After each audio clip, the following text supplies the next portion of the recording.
Hello, everyone, and welcome to my very first episode of Parenting Specials, a parent's guide to raising special needs children. I'm your host, Tereka Chance, and I'm beyond excited to finally be here with you. I've started this podcast because I know firsthand that raising a special needs child is a journey filled with love, challenges, unexpected turns, and lessons you never thought you'd have to learn. And let's be real, sometimes it could actually be downright lonely because your friends that don't have special needs children will never understand the sacrifices that you make. But you don't have to be alone. This is a special space where you can be real, share your experiences, and support one another. Today, I want to share my story, how I became a mom to my amazing son, Amari, and how that journey led me here.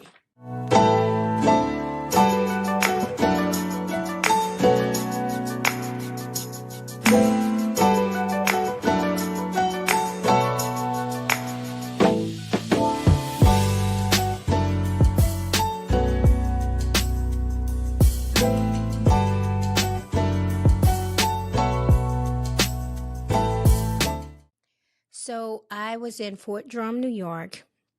My husband was stationed there, and my friend had a sister, and she was pregnant, and she didn't want the kid, and she didn't know what to do with him. So I instantly, even before I asked Edwin, I said, "Tell her we'll take him." Then I went home and I talked to my husband. He was like, "Yeah, we'll take him." And we just went on. We did a process. We did adoption, and we went to Missouri, Fort Leonard Wood, and they were still in New York. And that we got a call and said that she had the child and for us to come back to New York to get him and sign the paperwork. So we went to New York. We picked him up. And as we were getting ready to cross, actually, the state line, I got a call from the lawyer. And he says, "Miss Chance, by the way, we just found out that she was doing illegal drugs." And we got home, and I gave my son to my husband, and I said, "I'm going to take a ride," because I didn't know what to expect. My mind was saying AIDS, HIV, things, that you would normally think. My mind never once said my child is going to have autism, bipolar, or schizophrenia. So I never even considered those things. But as I was driving in my car, I heard God say, "Does it matter? Would you love him any more, or would you love him any less if he had these things?" And my mind was, from the moment I picked that kid up, he was mine. So the good, the bad, or whatever it was, I was going to take that ride with him. And here we are 22 years later, and I'm still taking that ride. It's not because I have to, because I love him. He's mine no matter what. From day one, he was mine. And so Amari, I noticed when he was about 2 that he was moving a little slower. He wasn't speaking as much. So I took him to the doctor, and I found out, that there may be some, autism running through him. And I was like, okay, never once did I say, there's autism. What do I do now? I was like, okay, we're going to get through this. And as time went on, we would go to specialists, we would get him on pills, and we would do the things that we thought that needed to be done. But in the midst of all of this, it was still a struggle, because you're like, what do I do next? How do I make sure that his life is the way that a normal kid's life is supposed to be? And you can't. No matter what you think and no matter how you push it, his life is never going to be the same as my daughter's life, and my daughter's life is never going to be the same as his. Because she knows that you don't cross the street unless there's a walk sign. He doesn't understand that. He doesn't understand that if I tell you not to go left and you go right, that you may get hurt. Because his mind is impulsive. He does things on his own. It doesn't mean that he doesn't know some things, because Amari does. He's very smart. He has the most amazing drawings. His handwriting is amazing. But because he is so aggressive, you can't showcase the arts, the handwriting, because there are days, Amari is, if you see him, there are days he's great. And when he's great, he's great. But y'all, when he's bad, he's bad. And so you have to figure out, you have to pick and choose your battles. You have to say today, am I going to fight with him? Or am I just going to say, okay, let's do this and go on to something else? But my most important thing is, even when he's angry, even when he's destructive, because he can be, and I know if mine is, I know that I have some of them out there too as well. I've had broken TVs, broken holes in my walls. I've had broken cars. I've had broken doors. Does that mean I love him any less? Of course not. Because we're all children of God. And at the end of the day, we all sin. And we all fall short of God's glory. So who am I to judge him? Especially if he doesn't know what he's doing. But I will tell you that I do stand on God's word. I stand on the fact that in 2 Timothy, the 1st chapter and the 7th verse, God said he didn't give us a spirit of fear, but of power and of love and of a sound mind. So if my God tells me that, then I honor that. And I know, and for me, that God will make a way for me and Amari and my family to get through whatever comes our way. There's no obstacle too big or too small that we can't handle when we trust God in the process of this. I also know that there are times that it is so trying that I do sit there in a corner and I cry and I rock. And I'm like, God, why me? And then I understand that I'm the perfect person to go through this storm. Because if I didn't go through it, how can I tell somebody else how to get through it? So I have to stand on God's word that if he leads me to it, he'll lead me through it. So I'm here today to let y'all know that you're not alone. I'm here, and there's others that are there as well who have no one to talk to. Okay, as I was stating, me discovering Amari's diagnosis, the first signs that something was different was I noticed that he was 2 and he still wasn't, actually it wasn't 2, he was 1 and he still wasn't walking. And I was like, that's not normal. And was messing with him and I was like, yeah, I'm not going to give you a birthday party if you don't walk or if you don't move around. So, he was a little slow at doing some of the things that normal kids would do. So literally, I think the day before he was to turn 1, he actually started walking. So everything else was a slow pace. And I know that they say boys are slower than girls, but in this case, he was a lot slower than I would have expected because I helped my sister raise my nephew, and now he moved a lot faster than that. So I kind of felt like something just wasn't right. And we took him to the doctor. Well, we didn't take him to the doctor for another year.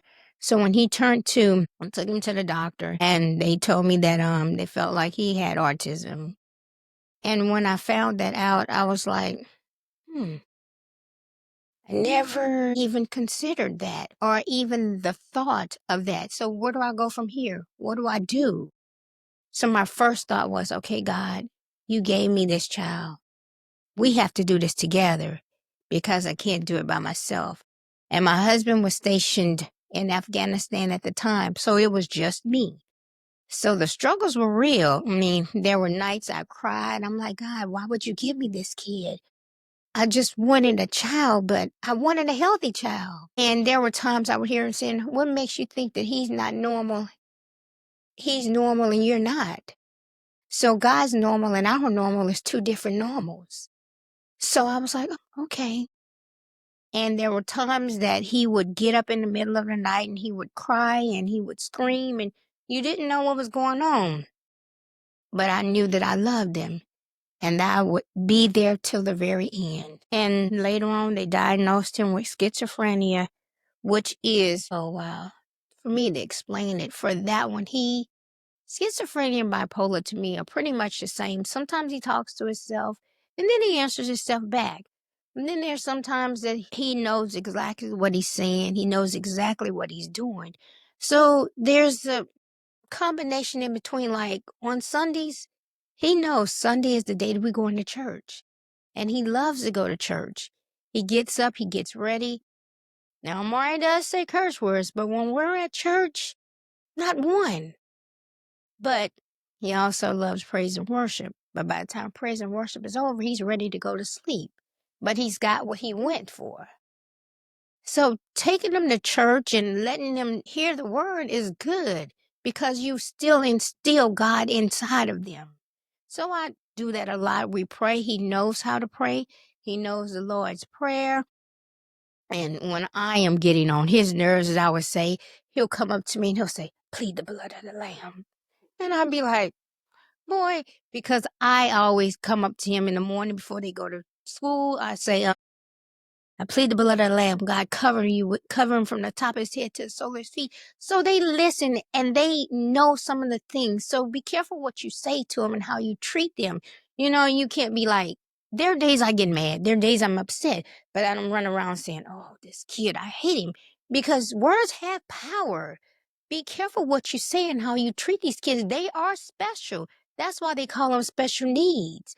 And my kid he's special, but when he's loving, he's so loving. I remember one day my daughter had some chips and he got the chips and he ate her chips. And she came in and she said, he ate my chips, Mom. And he said, Sissy, I'm sorry. I didn't mean to eat your chips. Do you still love me? And she said, yes. And I was like, oh, so he knows things and he was sincerely sorry that he did it. So they are special and they're loving and they know things too. But sometimes there's that part of them that clicks. It's like a light. It flicks on and off. It's like one minute he can be, oh, Mommy, I love you. The next minute he can be, and you're like, I've learned that for me, there's certain tell signs.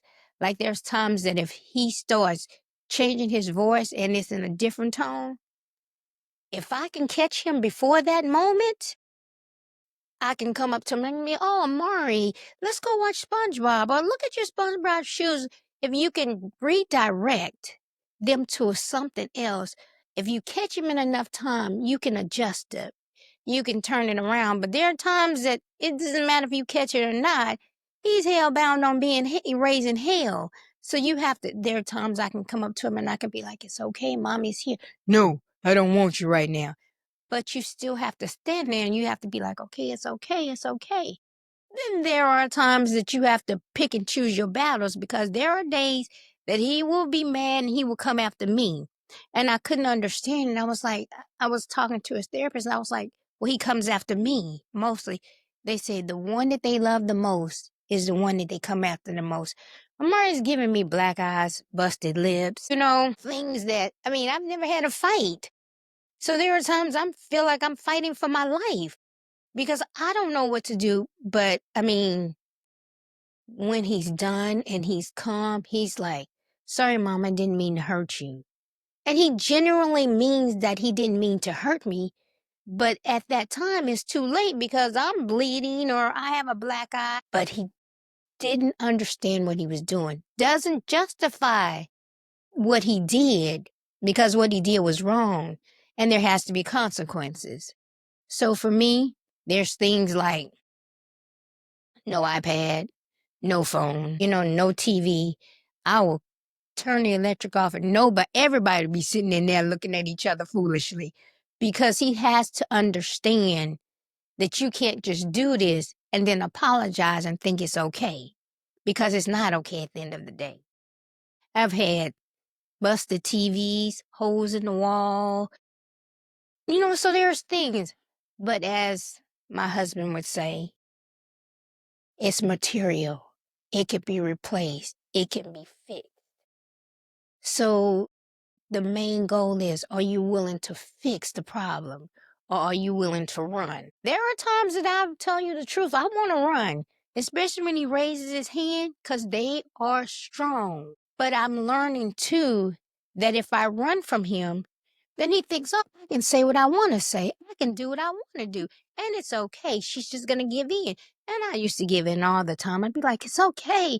Let's just go to the store and get your cookies, or let's just go get you whatever. Even if I didn't have the money, even if I didn't feel like it, even if I didn't want to do it, I was doing it. My husband was like, don't do that. I was like, yeah, I'm going to do this because I don't want to get hurt. But now I'm learning that no means no. If I'm telling him no, if you're going to break it, then you're going to break it and you're just going to be without. He went 6 months without a TV because he broke his TV. And I took the TV out of the living room so he wouldn't watch that. So he has to have consequences. And then he would try to go in other people's room. I'd turn their TVs off. So don't break your stuff if you want it. Broke his iPad, went a year without an iPad. Broke his phone, went a year without a phone. So you have to know that there's consequences for what you do. Just like any other kid, some things he knows what he's doing and some things he doesn't. But if he'll tell you, I'm going to put a hole in the wall, then kid, you know what you're doing. So then that's when there's consequences. So that I make sure that, he has to pay for what he does. I'm like, no. And he can go in his room and he has Legos because he's great with Legos. And he'll throw them on the floor. I'm not picking them up. He'll come in there and he'll say, Mom, we need to clean this room before he likes his room clean before he goes to sleep. I'd be like, okay, get your box, pick your Legos up. He's smart. They know things. They know exactly what they're doing sometimes. So I say that to encourage you so that you understand that there are some good days and there are some bad days. Sometimes the good days outweigh the bad. Some days the bad days outweigh the good. But you have to keep on keeping on. You can't give up on them because if you give up on your own child, who's going to take care of them? And my thought is, I am outside a lot and I'm going somewhere or doing something and I see so many homeless people and I look at my son and I think if I wouldn't have took him, could he be one of those people? What happens if that would have been him needing some food? You have to think if we're not taking care of them, if we're not giving them what they need or helping them the best that they can help, what's going to happen to our own kid? Maybe they'll be out there homeless, or maybe they'll be out there with the cops chasing them or running behind them. So I go through things like ABC, Any Baby Can, ACOG. There are things that will help you. There are people who you can call. There's respite. They will come out and they will take care of him while you can leave, or they will take him for days and you can get some rest because you do need that. Don't think, oh, I'm his mom. I don't need any rest. That's not true. Or I'm his dad. I don't need any rest. You need rest. You're no good to him if you're no good for yourself. So there has to be sometimes some kind of a support. So there are days, my sisters will come and they'll take him or they'll, just come and get him and take him out or, you know, and even with that being said, it's okay to put him somewhere for a while. Put him in somewhere where he'll be safe. If you have to put him in a mental hospital, I put Amari in one and I thought I was going to die, just for the record. Heart hurt, my chest ached, I couldn't sleep, I couldn't eat. And I was like, where do I go from here? What do I do? Am I abandoning him? Why did I put him there? And I had to understand he needed help that I couldn't give him. And I needed some time to figure out where do we go from here. Never once did I say, okay, let me give up on my child. But it was just he needed something right at that moment that I couldn't give him. So I put him where I thought would be the best place for him. Did I hurt? Oh, yes, I hurt. Did he hurt? Yeah, he hurt. He cried. He would call me, Mommy, I want to come home. And I'd hang up the phone and I'd cry. And my husband would be like, what are you crying for? He's where he needs to be for the time being. No parent, no mom especially wants to hear you say something like that to her. So I'm here to let you know that you're not alone. I'm here and there's others that are here as well. I mean, we have to support each other. And my podcast is because I've never seen a podcast with someone reaching out, telling you, I'm here for you. I'm helping you. I'll help you with your special needs child. I'll give you the resources that I have. I'll tell you what I need. And maybe you know something that I don't know that you can help me with. So we can work this together. This is a no judgment space. This space means that I'm not going to judge you and you're not going to judge me. And what we learn here, either you're going to take it and give it to someone else so that they'll have the same things that we have so that we can all come together and we can join in and we can find a way. You know what I've noticed? There's no special needs daycares here in San Antonio. So maybe y'all have some, but we don't have any. So those are things that we can work on together. I've called down to the city and I've waited for answers. So those are things that we can push for if you're in San Antonio, or in either other places. Find out if they have them, because we don't have any. There was one, and they shut it down, which was they were really good with my son, but she said that it was, her staff wasn't equipped to take care of them, and if she was going to service them, she was going to service them to the best of her ability, and she couldn't. And I understood that. So I'm just encouraging y'all just to keep on keeping on. I mean, there's a brighter day. Brighter days do come. And then there's those days that are not so bright. But when I go to his room at night and I see him sleeping and I say, "Good night, Amari," and he says, "Good night, Mommy, I love you," that makes up for all of it. It just does. Because his love is genuine. It's unconditional because he doesn't understand that I love her if she buys me a soda. I love her if she buys me a TV. He loves me because he loves me at the end of the day. He doesn't understand I don't have to love him or I don't have to be there because he's 22 years old. I can put him away to a home or somewhere else, but that's never my goal. My goal is, y'all can think what y'all want to think about me, but my goal is that God is going to heal my son. I have a vision, and my vision is strong. I dreamed about it. I seek it. I see it. I see this vision. It's a vision where I am up in my church and I'm speaking, and my son is sitting down, and I tell his truth, and I have him stand up. And when he stands up, he's healed. He's whole. That's my vision. That's my dream for my son. So you have to have a vision. You have to have a dream. You can't just say, "Oh, my kid has autism. What do I do? Just put him in a corner?" No, I don't put my kid in a corner. I put him out and I let him do things.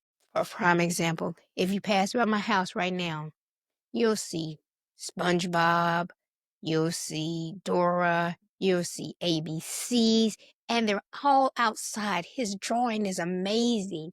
The kids outside will stop and watch him draw. And my neighbor was like, "His drawing is amazing." He cuts them.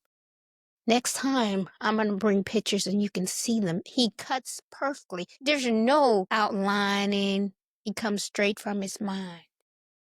He does SpongeBob, Mr. Krabs, and they're amazing.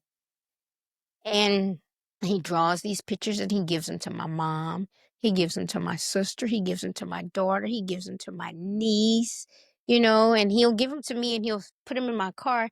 Now, when I'm having a rough day, I can look over there and I'll see it. Now, sometimes he tries to tape up to my windshield and I'm like, we can't do that because I still need to be able to see. My driving's not that great anyway. But there are things that they can do that's amazing. So don't negate that they can do things. Don't think, "Oh, he has autism, so he's not going to be able to make it." If my son was a little less aggressive, the art world would not know what to do with him. So I'm working on that. We're working on that. And please don't feel like you can't give him any medicine, because that's what God gave us doctors for. It doesn't mean that we have to agree with everything the doctor tells us. And there are some medicines that the doctor give my son and I will not give him because I pray over him. I anoint him. I research him. I find out for myself, is this going to be beneficial for him? Is this going to make him sick? What's going to happen? And I stay there for 24 hours with him after I start a new medicine. And there are medicines that work for him and there are medicines that don't work for him. He has this one medicine that they gave him and it didn't work for him. His eyes rolled in the back of his head, his tongue swole and twisted, and I had to call 911, thought he was going to die. And all I had to do was give a Benadryl. But that doesn't work for him. It may work for you, but it didn't work for my son. So we had to keep on until we could find what's right for him. So he's in a better place right now, but tomorrow may not be a better place. Does that mean I'm not going to love him and I'm not going to want to help him? Of course not. He's my son till the end. So there are days that the journey is hard, but when he smiles and he comes home off the bus Because he takes the bus to school and he takes the bus home from school. I was taking him all the time and it was really draining. But now he takes the bus home, and what I do is I have a little keypad and I gave him his own code. So he comes in the house, he unlocks the door, and he says, Mommy, I'm home from school.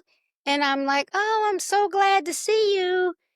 So there are those moments when he walks through that door and he's smiling and he's had a good day, and you're like, we're going to get through this. And then there's those days he comes home and he's like, I'm not going back to school. I'm like, oh, yeah, you are. But the next morning, he gets up and gets right back on that bus and he goes to school like nothing happens. So I'll say it again, you have to take the good with the bad. Because the bad is bad, but the good is good. It's really good. The good is good. And right now, when I'm telling you this is my safe space as well as it is yours.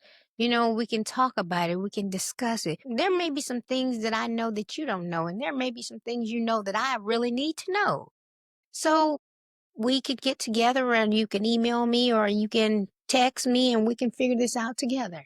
Because I still don't know everything there is to know, but I know enough to know that I'm in this battle for the long run. So in closing, as parents, we have to picture this in our heads of what our child's future will look like.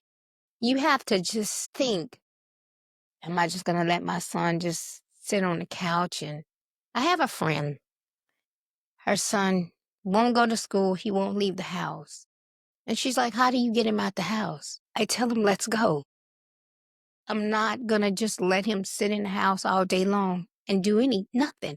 We go to Connecticut. He goes swimming. He swims better than me, okay? Because they taught him, I'm afraid of the water. But those are things that they need to learn. They need to learn how to swim. What if they fall? What if they're by the water and they don't know where they're going? Well, if he falls in the water, he knows how to swim to get out. He actually swims better than my daughter. She can swim as well, but not as well as him. And he plays golf, he plays tennis. So there are things there are places for kids with special needs. You just have to go out and find your resources.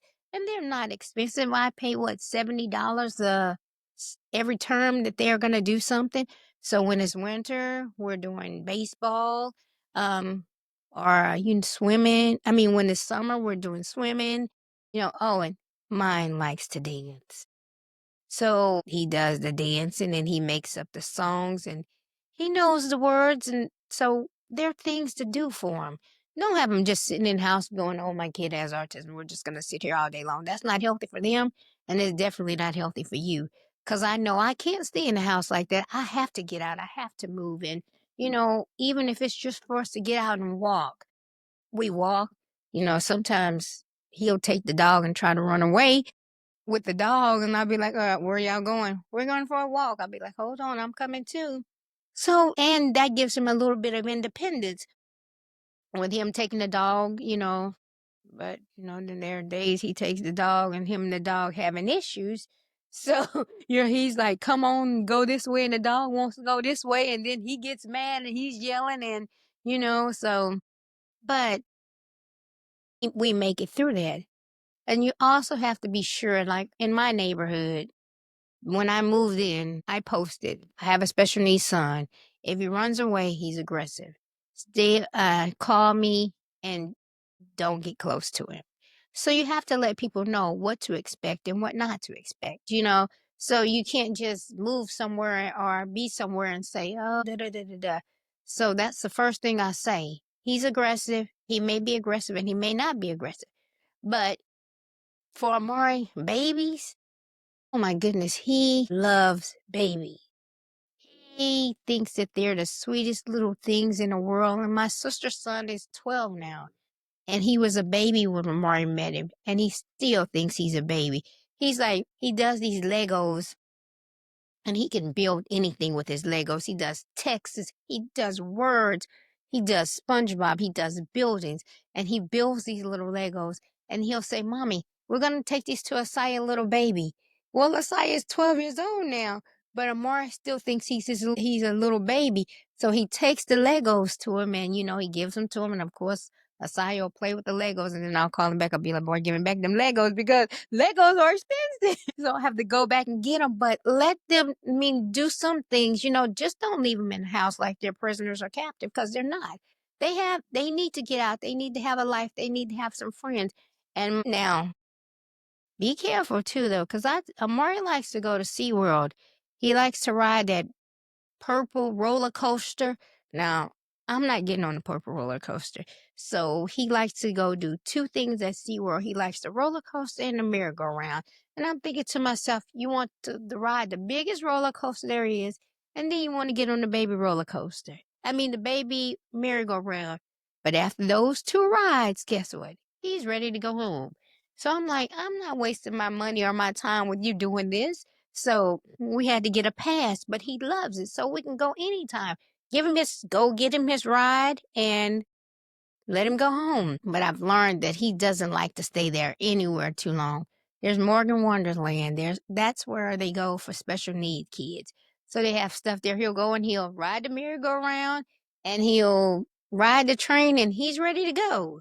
I'm like, we just got here. No, he's ready to go. So I'll be like, okay, that's on you. We went to Disney World with him, did what he wanted to do. We were there about an hour and he was like, okay, I'm ready to go. I was like, I want to join Disney World. He was like, nah, I'm ready to go. So him and his dad left, but me and my daughter stayed. So if you can do it or you have somebody else with you, then that makes it a little bit better or a little bit easier. But if it wouldn't have, then we would have had to have left. But that was only because if I would have stayed, Disney probably wouldn't have been Disney no more. Because he'd have probably tore up everything there. And they'd have probably been like, let me call the cops on all three of y'all. I'd have been like, no, just take him because it was his fault, not mine. But no, so we know when he's ready, he's ready. But let him out. Let him have some kind of enjoyment. Let him breathe. Let him have some fresh air. They're still humans as well as we are. So, at the end, remember, they're still your children and they're special. God made them that way for a reason. So while this has been an emotional first episode, and I just want to take a moment to say thank you. Thank you for listening. Thank you for showing up for yourself and me as well, and for being a part of this journey. If this episode resonates with you, please make sure to subscribe to the podcast so you never miss an episode. If you're watching on YouTube, don't forget to hit the like button and drop a comment below. I would love to hear your thoughts and your experiences. Also, if you know another parent who needs to hear this, share this episode with them. No one should have to do this alone. The more we support each other, the stronger it becomes, and the stronger the community for us becomes. I'll see you next time, and remember, you're doing an amazing job. Stick with it and don't quit and never give up, because God didn't give up on us, so don't give up on yours. Until next time, same channel, this is Tereka Chance signing off. I'll see you when I see you.